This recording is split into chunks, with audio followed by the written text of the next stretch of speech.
Welcome to the Go to War podcast with your host, John Paramore. Now it's time to go to war.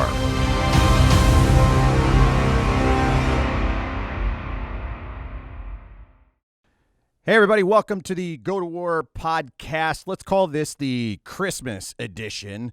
We're just a couple days out for Christmas, and I'm going to do some light housekeeping here in just a second. But I also want to tell you, if you're listening to this podcast, this is part 2 of the last one that we did. And so I would highly urge you and recommend you, if you haven't listened to part 1 and you're jumping in now and you're listening to this, go back and listen to part 1 before you listen to this, because this is going to build on the last podcast that we did. So just go back. Don't jump into this one. Go back and listen to that one if you haven't listened to that one yet. Now, quick housekeeping that we do every single episode. This is not a paid, I don't get paid to do this podcast. I'm a really busy dude. I've got clients that we service on a regular basis. I've got several businesses that I run, and we do this podcast as sort of like a give back project to all of you, because here's what I know. If you take this information that we put out inside this podcast and you apply it, you actually do the things that we talk about doing, that we potentially subscribe or prescribe to you to do. What we know is that you're going to get really amazing results, and they're going to happen really quickly. We're talking about like in 90 days or less. And this is going to end up being hundreds of episodes that when you go back and listen to them, like let's just say you started in 2020, the year that we're coming up on, okay? And you start with the very first episode that we do, and the whole rest of the year, you listen to all of the episodes. What I know is if you listen to them and you apply what we talk about in these episodes, you're going to be a dramatically different person from start A to from point A to point B. So that's stuff that we know for sure. How do I know that, right? Because our clients do a lot of the same things that we're talking about in these episodes. Yes, we go a little bit more in depth with them because they're paid clients. But I can also tell you, if you're kind of at the beginning, or even if you're a high-level entrepreneur and you aren't doing some of these specific things that we talk about, they're going to dramatically change your life. Okay, that's certainty. I'm 100% sure of that, because these are things that I do. These are things that our clients do. These are things that other people I know do, and it dramatically changes their life every 90 days. Okay. Second thing that we need to cover real quick before we get into today's episode is sometimes there's some salty language, if you will, that comes out on this podcast. If you're easily offended by that, or you find yourself getting butthurt when people say the word fuck, this is probably not going to be the podcast for you. What I don't want you to do, if salty language offends you, is listen to this. You end up all butthurt. You leave me a negative review. That's going to piss me off, because the reality is I gave you a warning before we got deep into the podcast, okay? All right.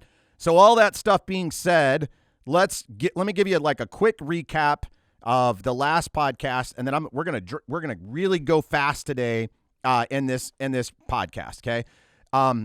Last time we talked about taking an inventory of where you are right now, getting really, really clear about where you are right now, and then starting to build where you wanted to go in the future. There's a lot of details in that. There's a lot of details. I challenged you guys to listen to that podcast and send me some quote unquote homework of how you're planning to get clear on where you are and where you're going to go in 2020. Let me tell you something. Over 50 people so far, over 50, have already done that work and sent it to me. And I've already responded to probably half or more of the people that have sent that. And they are already mapping out their plan on what they're going to do in the first quarter of this upcoming year. And not only have they mapped it out, but let me just give you a couple of examples. I had a couple people send me stuff, and the email that they sent was incredibly descriptive. It was incredibly broken down and clear about what it was that they were wanting to do, where they are, how they got there, all that. It had everything from what we talked about in that last podcast, incredibly written out in very, very descriptive terms.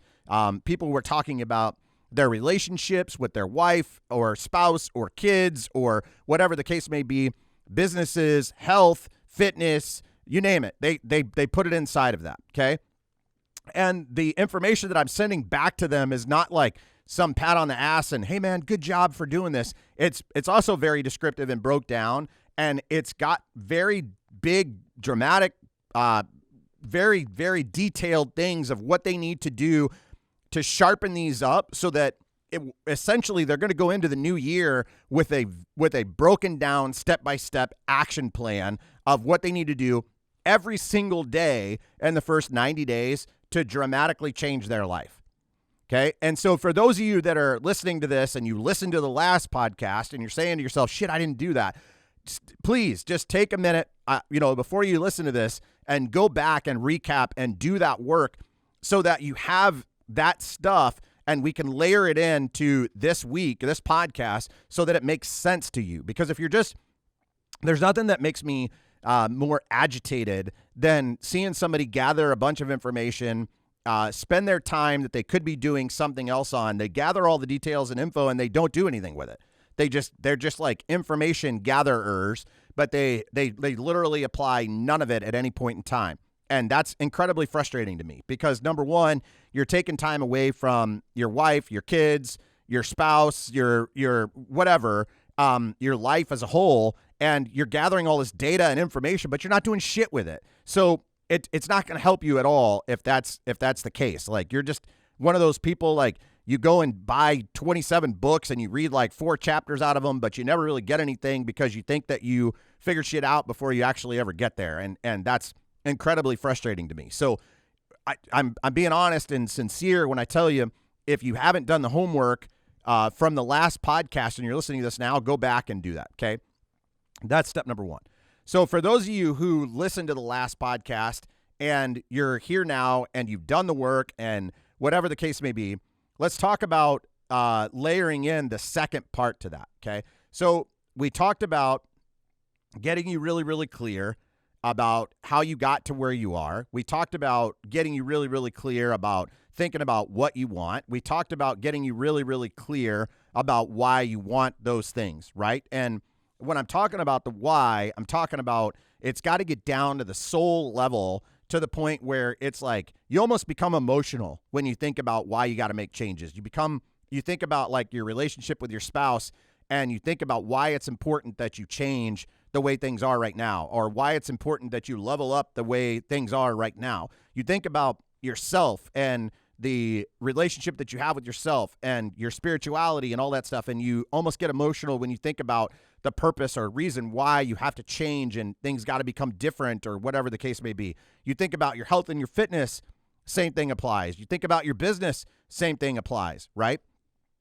There's got to be a very, very deep rooted purpose in all of this, because if you just continue every single day, every single week, every single month, every single year to do things because number one, you're chasing the money, or number two, you're chasing something else, things, items, stuff, whatever the case may be.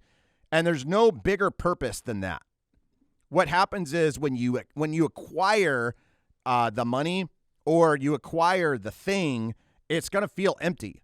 You're going to get these things, you're going to have them, but you're not really getting any level of fulfillment. You're going to realize, and I in an earlier podcast, I talk about this where this guy had the best year of his entire life in sales, and then he acquires all this stuff and he can't understand why he doesn't feel fulfilled. It's because there was no purpose behind it. It was just, I got to have this to have it to prove that I can get it. But if there's nothing deeper than that, it doesn't really matter, right? And I've been there before. I've had big houses, big cars, a lot of money, so on and so on. But there was no purpose, right? There was no purpose on why I was doing what I was doing in order to accumulate those things. So instead of the money and the stuff becoming a byproduct of me fulfilling my purpose, the point of it was to gather that stuff. And once I had that stuff, because I had no purpose, I just felt very empty and unfulfilled.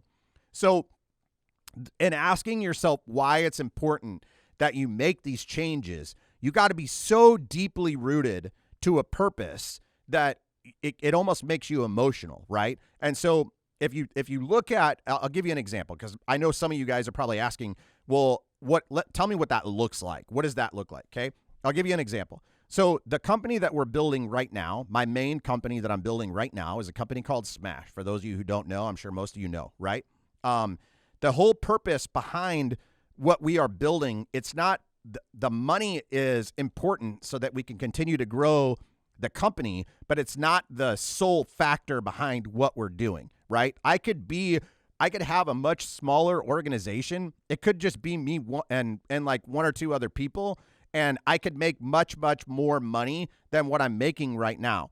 What I'm doing right now, and the purpose of what we do is we have a target on lives impacted. And what I mean by that is our target is to take any struggling business owner that has a business that owns them, that traps them, that makes them feel held hostage, that makes them feel like they can't come and go as they please. They can't live their life on their terms. Essentially, the business owns them.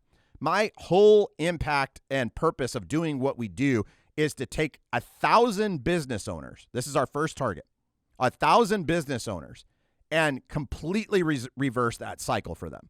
Give them back a business that they own, that serves their life, that gives them the freedom to come and go as they please, and also gives them the money that they're looking for that supports the lifestyle that they want to live. They want a certain house. They want to live in a certain place. They want to drive a certain car. They want to do certain things with their kids. They want a vacation at certain times of the year. But for whatever reason, they can't because they built a business that they're held hostage to. And my whole entire purpose and mission for this company is to free 1,000 business owners from that shitty lifestyle, from that shitty problem business that they built that holds them hostage, right? And the reason why, to my core, when I talk about that stuff and I get emotional about it, is because I was that person. I was that guy for 13 years that my business owned me. For those of you guys who don't know, I missed my oldest daughter's entire first year of her life because of the way that I built and designed my business. Like, I never saw her. I traveled all the time. The little bit of time that I did spend with her, I wasn't even present with her. I was on my phone or on my computer or answering calls from people. So I was there, but I really wasn't there, right? And thank God that she was young enough that she doesn't really remember that. But I also feel there's not so much anymore because I've been through a process to kind of let go of that. But there's definitely days where I look at her and I feel remorse and guilt for that because that's in those early years, children need a lot of development. They need a lot of support from their mom and dad, and they need to know what that. And I can tell, even though she doesn't really remember it, I can definitely tell certain days that it impacted her on some level. She's 12 years old now, so we have a great relationship and we're really, really close and we get each other and all that stuff. But there's still certain times where I can just tell, like, you know, there's some development things that she needed from her dad that she just didn't get. So the reason why I share that with you is I took something that wasn't great and I turned it into a mission, right? I turned it into a purpose. And that's what we're building here. That's the whole reason why I speak on stage.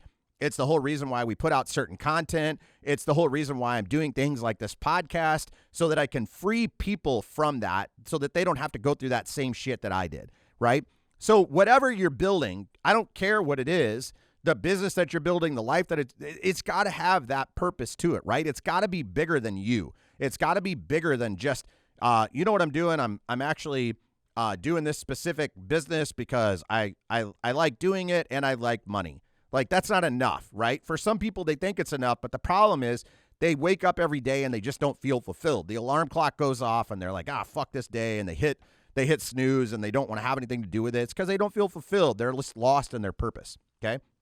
So the reason why I share that with you is no matter what you write down on that paper about what it is that you want and what you're looking for and whatever, if you're not deeply attached to that purpose, you might get those things, but you're just not going to feel good about them, okay? All right, so the next step to making sure that you're clear on that, okay? What do you want? Why do you want it? How'd you get to where you are right now? The next step to that is, who do you have to become? Who do you have to become? Or what has to change in your life for you to be able to get those things that you desire, for you to make those things come to fruition? What has to change in your life? So I challenge you guys to go and say, okay, how did I get to where I am right now? What decisions did I make that led me to where I am right now? This part that I'm talking about now is what has to change And so I'm going to talk to you about some pretty challenging things, and you might not agree, and I'm okay with that. And some of you guys might actually agree, but be terrified to make some of these decisions because you're afraid of like, what's the fallout and repercussions of what might happen. Okay. So I'll go through each one real quick and kind of give you some examples. Okay. So let's say right now you don't feel deeply connected to your spouse. Okay. You don't feel deeply connected to your spouse. You don't have a great relationship to your spouse.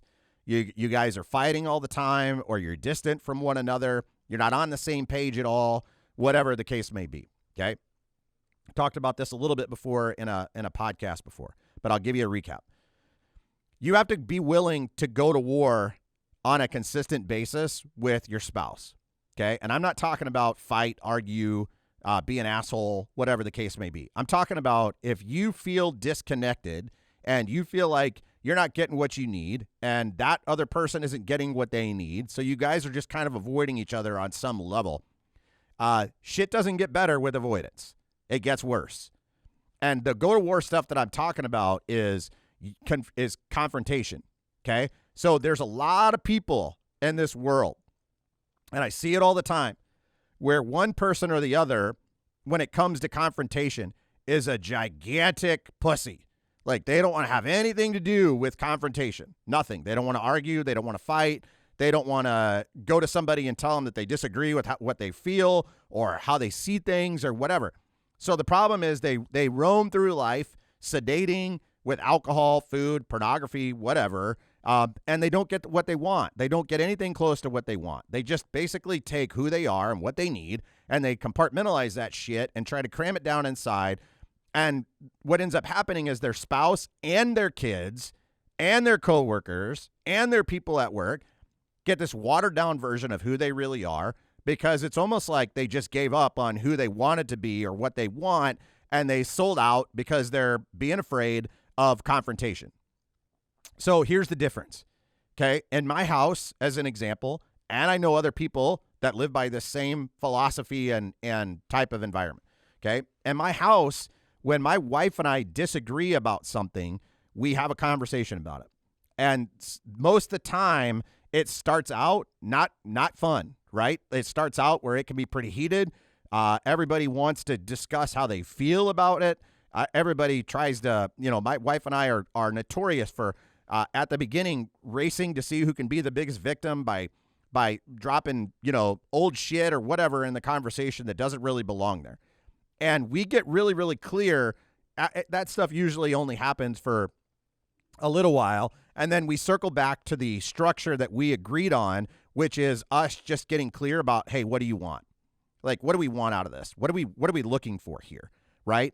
And I'm going to be honest with you. Like, I'm not a big fan of the word compromise. Okay.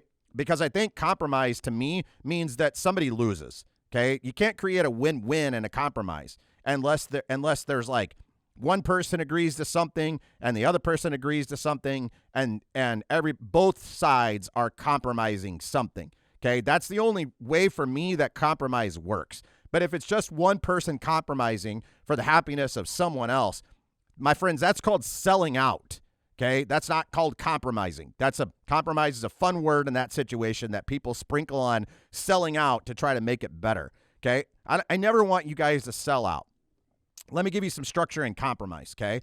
I'll give you a perfect example of shit that actually happened in my house recently.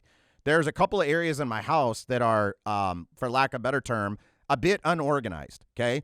And I like things neat, clean, organized, put away, structured, whatever the case may be. However, my wife is the opposite. She's okay with things being a little bit out of sorts and, stuff laying around and whatever. I'm just not a big fan of that.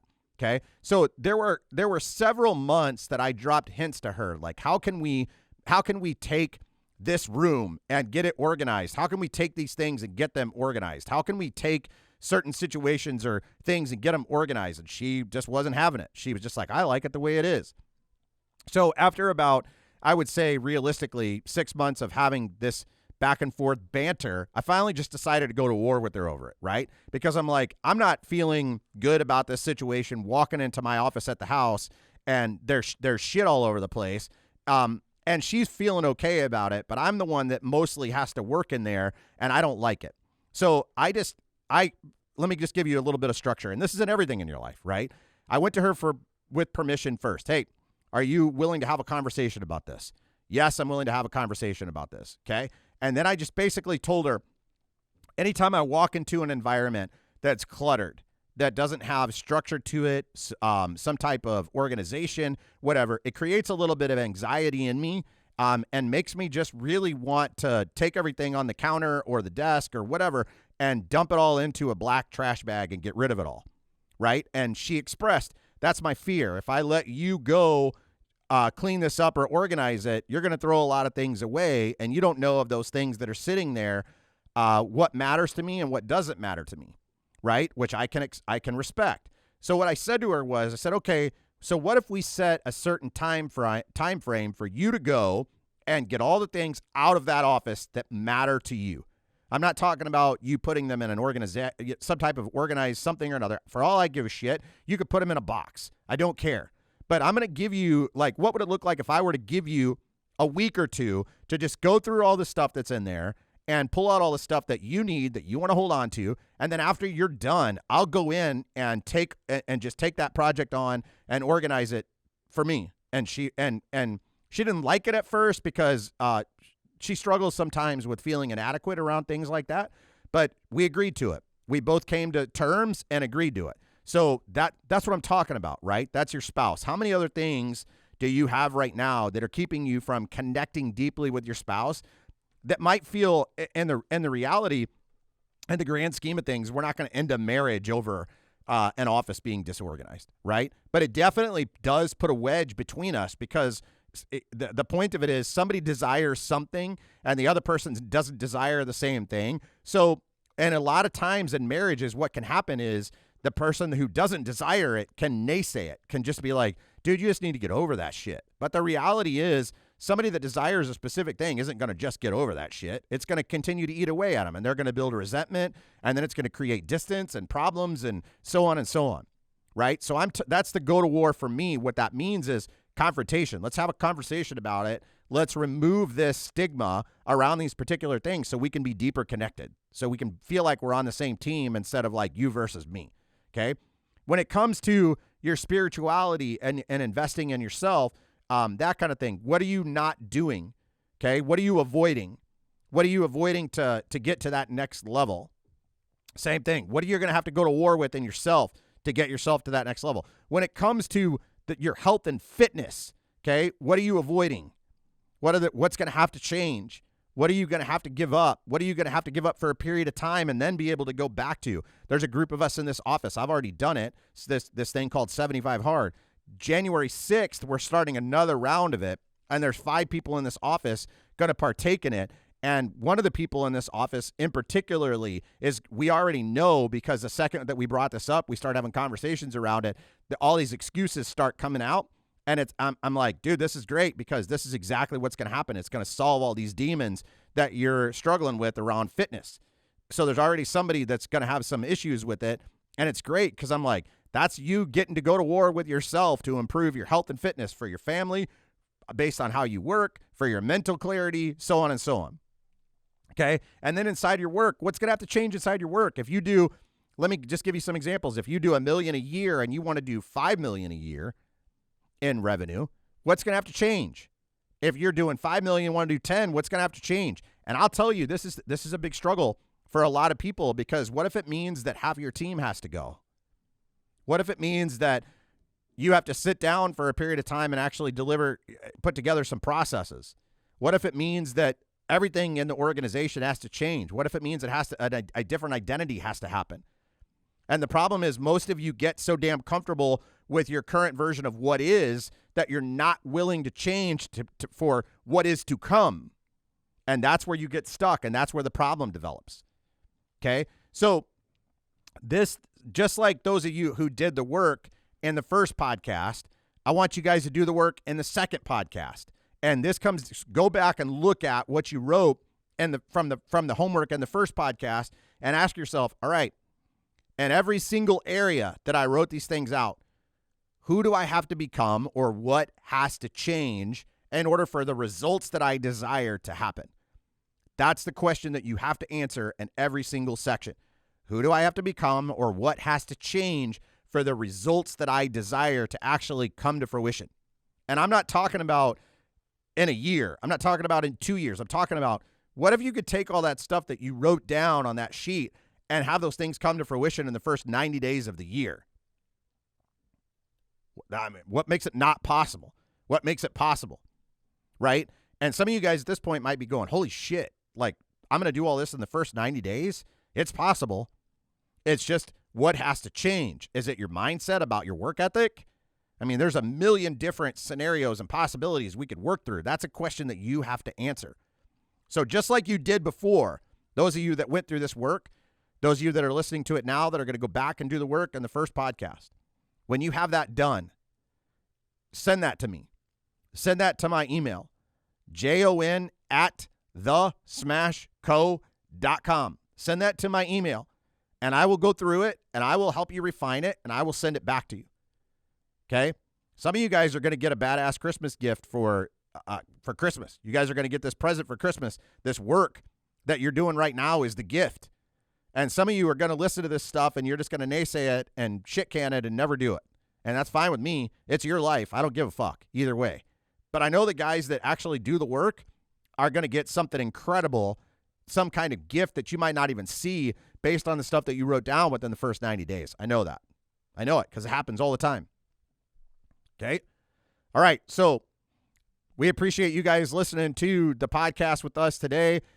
It's likely we will put out maybe one more before Christmas, and then we'll get right back to it after the first of the year. So appreciate you guys hanging out with us for 25, 30 minutes or however long this thing was today. And we will circle back with you coming up soon. Get your mind right, do this work, and go to war. That was the Go to War podcast. We appreciate you listening. For more information about the podcast and our services, please go to www.thesmashco.com. Follow us there, watch for events, grab some information, look around a little bit, and if you need further assistance, please fill out the Contact Us form on the page. Remember, go to the Go to War podcast, like it, comment, share. We love your reviews. Thanks again for listening to the Go to War podcast.